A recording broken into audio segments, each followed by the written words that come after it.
आज की क्लास में हम लोग बात करेंगे सममित आव्यूह किसे कहते हैं और विषम सममित आव्यूह किसे कहते हैं, यानी सिमेट्रिक मैट्रिक्स क्या होता है और स्क्यू सिमेट्रिक मैट्रिक्स क्या होता है। तो एक एक करके हम बारी बारी से समझते हैं कि सममित आव्यूह और विषम सममित आव्यूह किसे कहते हैं। सबसे पहले बात करते हैं सममित आव्यूह की। सममित आव्यूह क्या होता है? अगर आपके पास कोई आव्यूह दिया गया हो ए, अगर आपको कोई आव्यूह ए दिया गया हो, उसका आपने क्या निकाला, परिवर्त निकाला, और परिवर्त निकालने के बाद में वही आव्यूह वापस मिल जाए, तब हम क्या बोलते हैं? तो हम कहते हैं कि हमारा आव्यूह जो ए था वो क्या है, सममित आव्यूह है। अब इसको एग्जांपल से समझते हैं। जैसे मैंने यहाँ पर एक आव्यूह लिया गया ए बराबर 1 2 2 1। अगर मैं इसका परिवर्त निकालूंगा यानी ए डैश निकालूंगा तो मुझे क्या मिलेगा? इसी पंक्ति को मैं स्तंभ में बदल देता हूँ, तो 1 2 को मैंने क्या किया, स्तंभ में लिख दिया। फिर दूसरी पंक्ति को भी मैंने क्या किया, स्तंभ में लिख दिया। अब इसे देखें और इसे देखें, दोनों क्या है, दोनों सेम है। इसको मैं क्या लिख सकता हूँ, ए लिख सकता हूँ। तो इस ए मैट्रिक्स का मैंने क्या निकाला, ट्रांसपोज निकाला, यानी परिवर्त निकाला, और वापस वही आव्यूह मुझे मिल गया, वही मैट्रिक्स मिल गया। इसीलिए ये मैट्रिक्स जो हमको दिया गया था ये क्या है, सममित आव्यूह है। दूसरे एग्जाम्पल की बात कर लेते हैं। हमने एक आव्यूह लिया बी बराबर 1 2 3 2 5 4 3 4 2। अगर मैं इसका परिवर्त निकालूं यानी बी डैश निकालूं तो मुझे क्या मिलेगा? यहाँ पर इस पंक्ति को मैं स्तंभ में बदल दूंगा तो 1 2 3, दूसरी पंक्ति को 2 5 4, तीसरी पंक्ति आपकी जो है 3 4 2। इसको जब मैंने बदला तो मुझे क्या मिला, ये आव्यूह मिला। अब इस आव्यूह को और उस आव्यूह, दोनों आव्यूहों को अगर हम देखें तो दोनों आव्यूह क्या है, सेम है। यहाँ भी 1 2 3 था, 2 5 4 था, 3 4 2 था, और यहाँ भी वही है। तो मैं इसे क्या लिख सकता हूँ, बी लिख सकता हूँ। तो इस प्रकार से मैं कह सकता हूँ कि मेरा आव्यूह जो बी है वो क्या है, सममित आव्यूह है। एक और एग्जांपल की बात कर लेते हैं। आपको एक आव्यूह मैंने लिखा सी बराबर √3 2 3 2 -1.5 -1 3 -1 एंड 1। अगर मैं इसका सममित निकालूंगा तो सबसे पहले मुझे परिवर्त निकालना होगा। तो परिवर्त मतलब सी डैश मैंने निकाल लिया। सी डैश में क्या करते हैं हम लोग, पंक्ति को कॉलम में बदल देते हैं, स्तंभ में बदल देते हैं। तो √3 2 3, इस पंक्ति को मैंने स्तंभ में बदल दिया। फिर 2 -1.5, फिर -1, फिर क्या किया 3 -1 और 1। अब इसे देखें और इसे देखें, दोनों एक हैं, जो ये है वही ये है। तो इसे मैं क्या लिख सकता हूँ, सी लिख सकता हूँ। तो मेरा सी आव्यूह भी क्या है, सममित आव्यूह है। अब हम लोग बात करते हैं विषम सममित आव्यूह की। विषम सममित आव्यूह क्या होता है? अगर आपके पास कोई आव्यूह है और आपने उसका परिवर्त निकाला, परिवर्त निकालने के बाद में अगर वो -a मिल जाता है तब वो आपका क्या कहलाता है, विषम सममित आव्यूह कहलाता है। जैसे एग्जांपल में मैंने यहाँ पर एक आव्यूह लिखा a बराबर 0 1 2 -1 0 3 -2 -3 0, ये लिखा। अगर मैं इसका परिवर्त निकालूंगा तो a डैश बराबर क्या करेंगे, पंक्ति को स्तंभ में बदल देंगे। तो 0 1 2 -1 0 3, फिर -2 -3 और 0, ये हो गया। अब मैं क्या करता हूँ, इसमें से माइनस कॉमन ले लेता हूँ। जब मैं इसमें से माइनस कॉमन लूंगा तो जहां जहां माइनस है वहां प्लस हो जाएगा, और जहां प्लस है वहां माइनस लग जाएगा। तो ले लेते हैं कॉमन, माइनस कॉमन लिया तो क्या हो गया, 0 1, यहाँ -1 है तो 1 हो जाएगा, यहाँ 2, यहाँ -1, यहाँ 0, यहाँ 3, यहाँ पर -2, यहाँ पर -3 और फिर यहाँ पर 0। अब ध्यान से देखें इस वाले आव्यूह को और इस वाले आव्यूह को, तो ये आपका आव्यूह ए ही है। तो यहाँ पर मैं लिख सकता हूँ क्या, यहाँ पर लिख देते हैं, यहाँ पर मैं लिख सकता हूँ -a। तो ए आव्यूह का मैंने क्या किया, जब परिवर्त निकाला तो मुझे क्या मिल गया, -a मिल गया। तो मेरा ये जो आव्यूह ए था ये क्या है, विषम सममित आव्यूह है। अब एक और एग्जांपल की बात कर लेते हैं। मैंने एक आव्यूह लिया b बराबर 0 1 -1 -1 0 1 1 -1 0। अब जब मैं इसका परिवर्त निकालूंगा यानी b डैश निकालूंगा तब मुझे क्या मिलेगा, इस पंक्ति को स्तंभ में बदल देता हूँ। 0 1 -1 -1 0 1 1 -1 और 0, ये हो गया। मैं क्या करता हूँ, जब मैं इसमें से माइनस कॉमन लेता हूँ तो मुझे क्या मिलता है, माइनस कॉमन ले लिया। तो यहाँ पर देखो जहां माइनस वहां प्लस हो जाएगा। तो ये तो 0 है, 0 पर कोई फर्क नहीं पड़ेगा। ये आपका 1 हो गया, ये आपका -1 हो गया, ये आपका -1 हो जाएगा, ये आपका 0 हो जाएगा, ये आपका 1 हो जाएगा, ये आपका 1 हो जाएगा, ये आपका -1 हो जाएगा और ये आपका 0 हो जाएगा। तो इस आव्यूह को देखें और इस आव्यूह को देखें, दोनों आव्यूह क्या है, सेम है।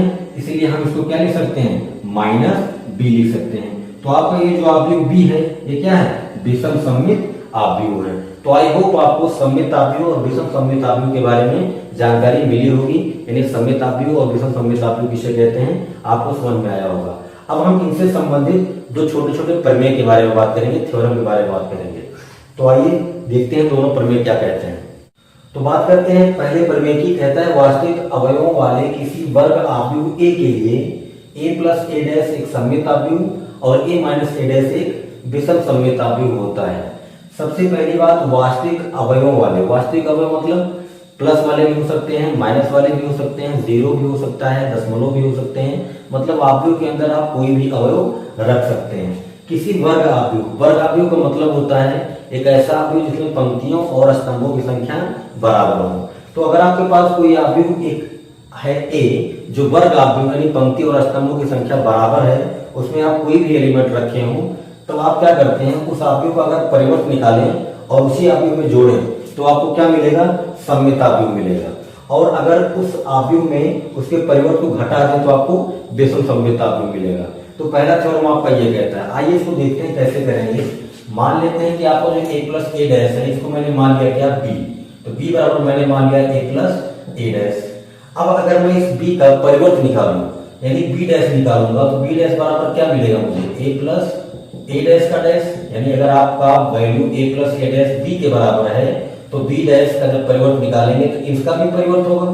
अब अगर इसका परिवर्त होगा तो आपको पता है क्या, आपने परिवर्त आव्यूह का गुण देखा था, उसमें क्या था a dash plus b dash था। यानी a प्लस b का अगर आप डैश निकालते हैं तो a dash plus b dash मिलता है। तो यहाँ भी अगर a प्लस ए डैश का हम डैश निकालेंगे तो हमें क्या मिलेगा, a डैश मिलेगा और प्लस a डैश का डैश मिलेगा। यानी इसका डैश लगा देंगे और फिर इसका लगा देंगे। अब आपको ये भी पता है कि अगर किसी आव्यूह का आप दो बार परिवर्त निकालते हैं तो वही आव्यूह मिल जाता है वापस आपको। यानी a डैश का अगर हम एक बार फिर डैश निकालेंगे तो हमको वही आव्यूह मिल जाता है। ये भी परिवर्त आव्यूह का एक गुण है। तो यहाँ पर देखें तो a डैश का डैश का मतलब क्या, ये a आ गया तो a डैश प्लस कितना a, यानी ये आपको क्या मिल गया a प्लस ए डैश। यानी अगर आपका b बराबर a प्लस ए डैश था तब b डैश भी कितना आ गया, a प्लस ए डैश आ गया। इसका मतलब कि a प्लस ए डैश क्या है, सममित है। अब ऐसे ही बात कर लेते हैं विषम सममित वाले के बारे में। तो आपने क्या किया, c बराबर मान लिया इसको a माइनस ए डैश, यानी इस टोटल को मैंने कोई नया आव्यूह मान लिया c। अब अगर मैं इसका परिवर्त लेता हूं तो इसका भी परिवर्त हो जाएगा a माइनस ए डैश का डैश। अब यही वाला रूल लगाएंगे तो a डैश माइनस क्या ए डैश का डैश, तो ये तो हो गया ए डैश और इसका क्या आ गया a आ गया। अगर मैं इसमें से माइनस कॉमन ले लूं तो मुझे क्या मिल जाएगा, माइनस जब कॉमन होगा तो ये प्लस हो जाएगा, ये माइनस हो जाएगा तो ये माइनस ए डैश मिल गया। यानी ये वाली वैल्यू आपको वापस मिल गई, लेकिन क्या लगा है, माइनस लगा है। तो ये आपका क्या हो जाएगा, विषम सममित हो जाएगा। क्यों, क्योंकि आपने देखा था कि ए डैश बराबर क्या होता है, ए डैश बराबर अगर ए आ जाए तो वो आपका सममित होता है। तो यहाँ पर देखें बी डैश बराबर क्या आ गया, बी बराबर ए प्लस ए डैश था तो बी डैश बराबर वही फिर वापस आ गया तो ये सममित हो गया। लेकिन यहाँ पर क्या है, विषम सममित में क्या होता है, ए डैश बराबर माइनस ए होता है। तो अगर आप ध्यान से देखें तो सी बराबर क्या है, ए माइनस ए डैश है। जब आपने इसका परिवर्त निकाला तो आपको क्या मिल गया, माइनस ए माइनस ए डैश, यानी इसके आगे आपको माइनस चिन्ह मिल गया। तो ये क्या है, विषम सममित है। अब दूसरा प्रमेय क्या कहता है, इसे देखते हैं। कहता है किसी वर्ग आव्यूह ए को एक सममित और एक विषम सममित आव्यूहों के योगफल के रूप में व्यक्त किया जा सकता है। यानी अगर आपके पास कोई वर्ग आव्यूह है, मान लेते हैं कि ए है, इसको आप क्या कर सकते हैं, इसको आप सममित और विषम सममित के रूप में जोड़कर लिख सकते हैं। तो इस ए को मैं क्या लिख सकता हूँ, इस ए को मैं लिख सकता हूँ ए प्लस ए डैश, और फिर लिखना चाहूं तो इसे लिख सकता हूं ए माइनस ए डैश। अब यहां पर ए डैश प्लस है, ए डैश माइनस है, ये तो कैंसिल हो जाएंगे, लेकिन ए और ए ये जुड़ के 2 हो जाएगा। तो मैंने क्या किया, मैंने इस पूरी व्यवस्था में 1/2 से गुणा कर दिया। क्यों कर दिया, जब ए डैश और ए डैश ये दोनों कट जाएंगे तो ए और ए क्या हो जाएगा, 2a हो जाएगा। लेकिन जब 2 से आप भाग करोगे तो 2 से 2 कट जाएगा और केवल आपके पास a बचेगा। तो ये पूरी वैल्यू इसके बराबर है। अब इसको मैं कैसे लिख सकता हूँ, इसको मैं लिख सकता हूँ 1/2, इसको ऐसे लिख दिया a प्लस ए डैश, इसका अंदर गुणा कर दिया तो कितने पर गुणा किया, फिर प्लस लगाया और 1/2 क्या a माइनस a डैश लिख दिया। इसकी वैल्यू यही है और इसकी वैल्यू इसके बराबर है। आप चेक कर सकते हैं कि ये वाला मान a के बराबर ही आएगा, ये वाला मान a के बराबर ही आएगा। आप चाहें तो इसको चेक कर सकते हैं, a और a कितना हो गया 2a हो गया और a डैश से a डैश कट गया और आपने क्या किया है 1/2 से गुणा किया तो 2 से 2 कट जाएगा, क्या मिलेगा आपको a मिल जाएगा। तो हमने आप भी a को इस तरह से हमने लिख दिया। इसको लिखने के बाद हमने क्या किया 1/2 को इसके साथ गुणा कर दिया और 1/2 को इसके साथ गुणा कर दिया। अब आप पहले पन्ने में क्या सिद्ध कर चुके हैं कि a प्लस a डैश क्या होता है सममित होता है और a माइनस a डैश क्या होता है विषम सममित होता है। तो किसी भी आव्यूह को हम सममित और विषम सममित के रूप में जोड़कर लिख सकते हैं और अगर आपको लिखना है तो आप उस आव्यूह को क्या करेंगे इस तरह से लिखेंगे, यानी a प्लस a डैश का half plus a minus a dash का हाफ। तो ये दोनों प्रमेय हैं जो आपका सममित और विषम सममित के साथ जुड़ा है। सममित और विषम सममित का जब भी आप कॉन्सेप्ट जब भी आप क्वेश्चन करेंगे तो ये दोनों प्रमेय आपके दिमाग में होना चाहिए।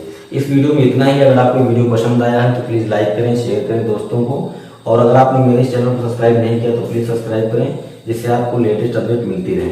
अपना बहुमूल्य समय देने के लिए बहुत बहुत धन्यवाद। आपका दिन शुभ हो। Thank you for watching. Thank you very much.